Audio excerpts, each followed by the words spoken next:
Mga kagimat, si Jason Faith Healer dati, siya na ngayon si, anong pangalan mo bro? Maestro. Milagro Master. Bakit Maestro Milagro Master bro? Kasi marami na akong ginagawa na panggamutan. Na nagmilagro? Oo, nagmilagro. At saka marami na akong tao na tulungan at nabigyan ng habang buhay. Dati mga kagimat, bata pa siya, mga ilang years na pag sabay namin, medyo payat pa siya. Meron akong mga previous video, makita nyo si Jason na si ano na ngayon, Maestro Master, Maestro Milagro Master. Marami na siyang ginamot at saka yung bar sa kanya, isagutin namin yan kung ano yun. Yung about sa pinaka main issue mga kagimat, about dun sa nawala na bata dahil sa kinuha na yung kanto. Na si Ian Binyosa. O si Ian Minyosa. So, ang issue na yon binasya kasi kinuha ng engkanto ang sabi niya. Pero, nakita ng mga tao nasa tabi ng sapa sa bandang unahan ng bahay nila, mga 8 meter. Mga 100 to 80 to 100. 70 o 80 to 100 meters. Oh. Ganyan ka layo ang distansya. So, doon ang issue na nabash siya kasi nawala ang bata. So, sabi nila, mali daw yung sinasabi niya. Okay. Explain ko kung bakit tama yon at merong hindi pagkakaintindihan. Yung nakita niya kasi mga kaagimat, ano yung nakita niya? Through spiritual. Physically, yung bata, hindi kinuha ng engkanto. Physically, ha? Hindi siya nakuha ng engkanto. Nandun yung bata, or ano man ang nangyari sa kanya, aksidente, pinalo, or ano, hintayin natin ang report ng mga pulis sa autopsy, kung anong report. Physically, hindi natin yan alam. But spiritually, mga kagimat, yung espiritu ng bata, posibleng kinuha ng engkanto. Maraming insidente niyan. Lahat ng mga manggagamot, mga albularyo, kung i-check ninyo is possible talaga na merong ganyang mga insidente. Di ba bro? Tama bro, tama. Ano nakita mo doon bro? Sabihin mo bro, sa vision mo. So nakita ko sa pag-astral ko yung sa ina niya. Explain ko muna yung astral. Ang astral mga kagimat is yun yung spiritual realm. Yung aside sa physical na nakita natin, merong spiritual. Yung spiritual, hindi mo yun makita, kundi open ang third eye mo. Pwede din sabihin yung remote viewing ang term, aside sa astral, remote viewing. Basta makita mo ang spiritual realm.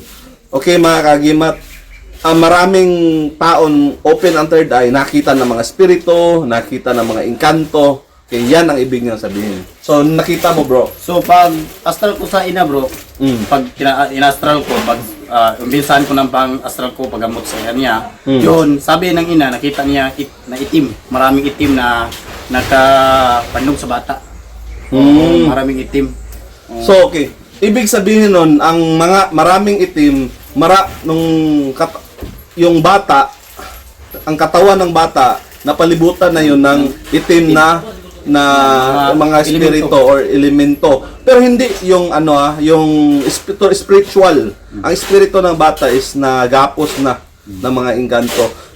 Yung mga tao na mga mangkukulam, yung mga masamang tao, after mamatay, mga kagimat, maraming insidente, yung open yung third eye, nakita nila, maraming espiritu na kumukuha sa kanila. Lalo na kung ikaw ay always nag-ritual sa mga demonyo, satanic ka, after ng kamatayan mo, wala pa namang judgment day. Marami espiritu na kinakapture nilang espiritu ng tao, ginawang alipin. Ginagawa nilang slave, mga kagimat. So, base niyan is yung bata na ng spiritual niya through spiritual realm, ginapos na siya ng mga engkanto. So, ano pa ang nangyari doon? Sa nakita mo? So, maraming mga espiritu na kinukuha yung espiritu sa bata na palayo. Pinasok sa 3 lagusan. Okay. Yung 3 lagusan na sinasabi niya mga kagimat, ito yung portals. Ang portals sa spiritual realm meron yung mga color. Anong color nakita mo? Black, Black, violet, violet, oh, green. green. Okay. Once na pumasok ka dyan sa portal, is kingdom yun ng mga masamang spirito or ibang dimension ng mga spiritual, ng mga engkanto or minsan nga pag pumasok ka sa portal yun ng mga demonyo. So, ganyan. Yung incident. Ano pang nangyari, bro, doon sa paggamot mo? So, doon bro, inumpisan ko na, dinasal ko na, tinatawag ko na yung mga anghel ko para ikumbate sa bata. Pero pag halimbawa inaastral ko, maraming mga vlogger na pumasok sa bahay nila, yun, nagkataon pumasok, yung bahay niya nahugmak, nalaglag. Okay. Oo. Na ganyan kasi Oo. sobrang dami ng tao na nasag yung bahay niya. Oo. Oh. Hindi ko na ipatuloy. Okay. Hindi na patuloy. Napigilan. Oh, kasi yung bahay niya na mawawasak. Pagkakataon ng tunta, makuha yung bata. Pagkakataon na. So, as of now, anong is the spiritual realm hindi pa nakuha? Yung spiritual niya, need pa yung kunin. Okay. Oo. So, ngayon mga kagimat, instead na i-bash ninyo si Jason, yung kaibigan nato na si Maestro Milagro Master, yung tropa natin. Instead na mga manggagamot, instead na i-bash ninyo, pwede naman tulungan yung bata, di ba? Pero anyways, tutulungan ko siya, magtulungan naman kami, puntahan ko yung area. Puntahan natin yung area bukas. Okay. Then magtulungan na lang tayo para kunin yung espiritu ng bata, ipatawid natin sa kabilang buhay. Okay? Okay, tama. So puntahan namin bukas kung saan siya mag-guide sa akin kasi malayo kasi yung bahay namin, Cagayan de Oro. Pinuntahan ko siya kasi kaibigan natin. So siya lang yung sadya natin para matulungan din natin yung espiritu ng bata.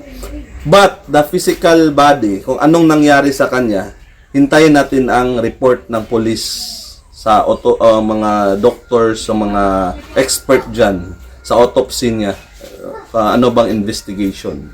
Okay? So, ano pang, doon sa pendulum bro, isa din sa viral lang, pendulum. Pakita mo yung pendulum. Tatong pendulum, bitay-bitay. Pendulum ang bawal. To, nandun sa bro, nandun sa tao ko. Okay. Ang pendulum mga kagimat, hiram mo isa ka puan. Explain natin. Explain. Isa lang kabukan.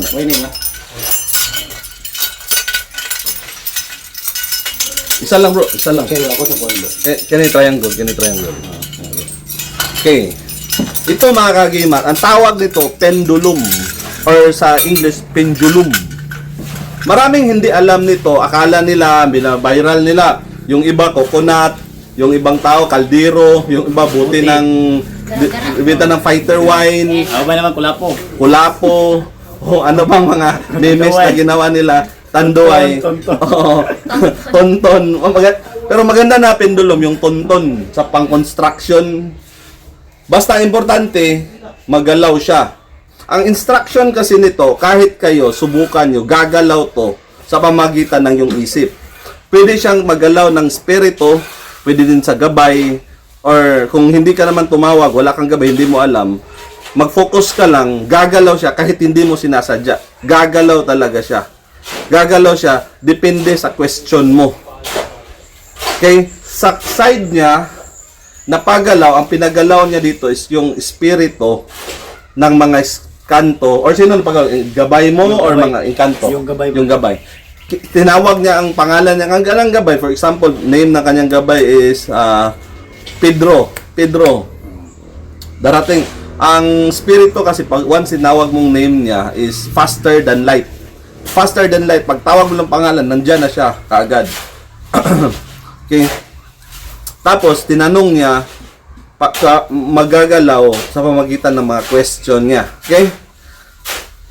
Pwede tong gawin ninyo kung hindi nyo kayo maniwala dito or i-research ninyo sa mga psychic ability. Ang ability kasi na pendulum, ang tawag to, ginamit to nung unang panahon, ancient time pa, panahon pa ng mga sinaunang tao, ginagawa na to ng mga psychic, tagna sa Tagalog? Hula. Manghula. For example, nawala yung bata niya. Meron kang mga question sa isip mo, tapos pagagalawin mo, kung ano yung, Nangyari. ano, so anong, hindi ko lang i-detail kung paano siya gawin. Pwede ko namang i-detail, pero baka i-bash tayo. I-research nyo na lang ang pendulum. Para malaman nyo kung nagsasabi ako na totoo or naggagawa-gawa lang ako ng kwento. Mga psychic, mga kagimat, gumagamit nito. Okay? So, base sa anong question mo, bro, anong nangyari doon sa question mo? Sa bata. Doon sa manok. Yung ritual. Yung naganyan ka sa kuan. So sa akin, yun. Base sa nakita mo, Oo. explain natin. Nagritual ako para yung espiritu sa bata at saka yung katawan sa bata makita na. Okay. Gusto Anong ko makita. anong request? So yung request ng mga espiritu ng gabay, so gabay ko na kumukuha ako ng unom ng manok para 6 na manok Oo, magagamit yung request niya sa pag anim ng manok at tapos doon ialay ko doon sa puno ng mangga. Tapos ano mangyari? So para yung bata pag abot sa 7 days makita na. Okay. Okay. Alam niyo mga kagimat, yung ginawa ni Jason is siya din yung biktima ng time na yon.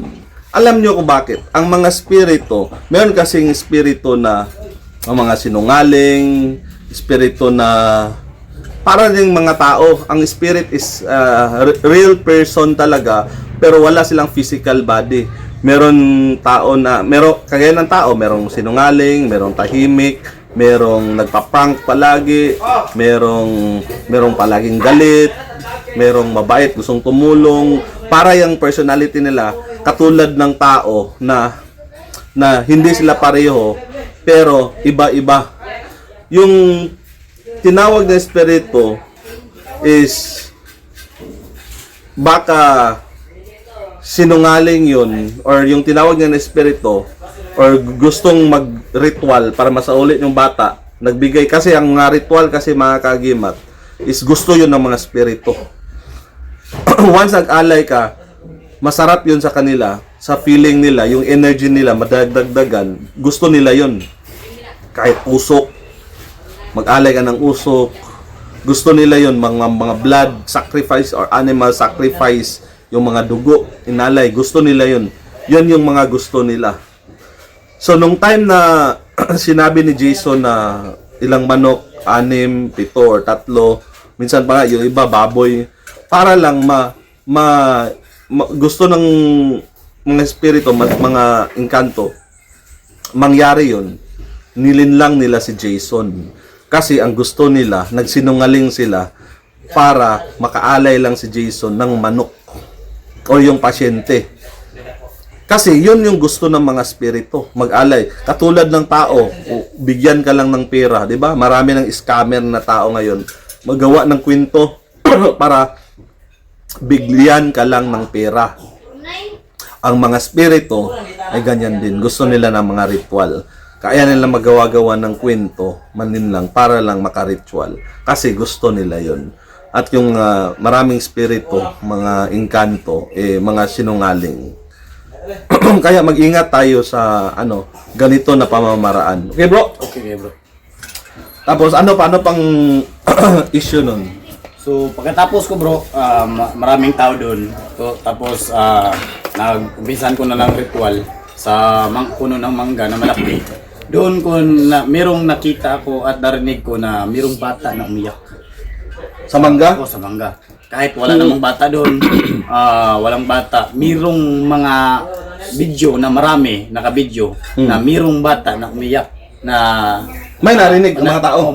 Merong narinig mga tao na bata umiyak. So, mga kagimat, nung time na yon, nang nag-ritual na siya, nakarinig ang lahat. Hindi lang siya, kasi kung siya, open yung third eye niya, open yung, nakakita ka ng espiritu, tawag yan, clairvoyance. Kung makakarinig ka, hindi ka nakita, nakarinig ka, may umiyak. Minsan sa bahay niyo, may maganyan, wala ibang tao, or meron kang nakinig, parang umiyak na very sad na isang tao or babae, clear audience ang tawag niya. Yung iba naman nakaka-smell nakakasimot sila, nakaka-smell ng mga perfume ng lula nila or bubalaklak ng patay. Okay? Sa ano yan sa nose din yan na psychic ability. Yung iba, hindi nakita, hindi nakarinig, pero nakaka-feel sila ng yung balahibo nila. Tumatayo. Part din yan ng psychic ability. Okay? So, nung time na yon is lahat ng tao ang nakarinig na may umiyak. Mga vlogger na nagbibideo sa May akin. video. Yun, narinig nila. So, hindi sila nagtataka sila bakit mayroong batang umiyak. Umiyak. Okay. Mura lang bata sa paligid. Walang bata. Okay. Oo. So, ibig sabihin, yung ritual na is epektibo. Epektibo. Kaso lang, na-misinterpret ito ng mga tao, hindi siya na-explain lahat. Kaya, ang nangyari, na-bash siya. Later on, di ba nakita yung bata sa malayo? Oo, malayo. May nakita. Kasi hinanap na yun, di ba? Hinanap na. Pag-abot sa 7 days, doon nakita. Doon nakita. So, since nakita na yung physical body ng bata, doon na nag-ano ng mga tao. Kasi ang binasihan ng physical body. Pero ang explanation ni Jason is the spiritual realm. Spiritual na mundo na hindi nakikita ng physical na mata. Spiritual eye, nakikita niya mga spirito. Yung bata, spirito ng bata ang inano yun na-explain. Pero pagkaintindi ng tao is the physical. So, yun ang nangyari kung bakit siya nabash at yun ang tunay nangyari. At marami ding ibang mga antingero na nagmamarunong, nagmamagaling, instead na tulungan natin ang isa't isa kasi inaaway na nga tayo ng simbahan, inaaway na tayo ng ibang mga tao na hindi naniwala sa atin. Aawayin pa natin mga kasama natin, mga kaibigan natin. Dapat magtulungan tayo, intindihin natin ang sitwasyon. Instead na mag-bash tayo lahat, isa-isa, magsiraan tayo isa-isa. Mas maganda kung magkaisa tayo. Total, isa naman ang mission natin lahat magtulungan, maggamot, tumulong sa kapwa, di ba? Oo, tama. Hindi na tayo dapat mag-away-away. Kasi ang gusto ni Jesus, magtulungan tayo. Matutuwa si Satanas niyan kung mag-away-away, magkawatak-watak tayong lahat. Kasi kung magkaisa tayong lahat, delikado siya. Delikado ang mga demonyo nito. Kung mapag-isan natin ang mga albularyo, mga antingiros, matatakot ang demonyo yan. Kasi mauubos at maubos sila. So, ang gagawin ng mga masamang spirito, ipag-away-away tayo, hindi magkakaintindihan at mag-away-away. Para, once na magkawatak-watak tayo, hindi natin sila matatalo. Okay? Meron mensahe bro, para sa mga tao? So, sa akin bro, yung mga tao na Bisayan lang ako. Oo. Sa mga tao nga nagbahas na ako, so, wala mo gud mo kasayod sa sitwasyon, sa mga tambal. So, labi na sa pagtambal ako, pag ritual or sa akong paggamot dito, so keep lang ta, kay wala pa may nahitabo. So nga ko lang, padayon mo simbas, kay inyo man na, basta ako, padayon ko sa pagtabang sa isig katao, nga need og tabang, og need nga nangayo og kagalingan sa katawhan. So sa akong gikuan ninyo, wala ko nalagot ninyo, wala ko kasakit ninyo. So inyong masanang pagdaot sa ako, inyong masana. So wala problema sa ako at least nakatabang ko. Ang pinaka dako kong kalipay nga nakatabang ko sa isa ka tawo, mura na ako. God bless sa inyong lahat. So mga kagimat, sa mundo ng kababalaghan at hiwaga, ating kasama si Maestro Milagro Master at ako ang iyong kagimat na si Commander Paraon. Marami pong salamat sa inyong panunood.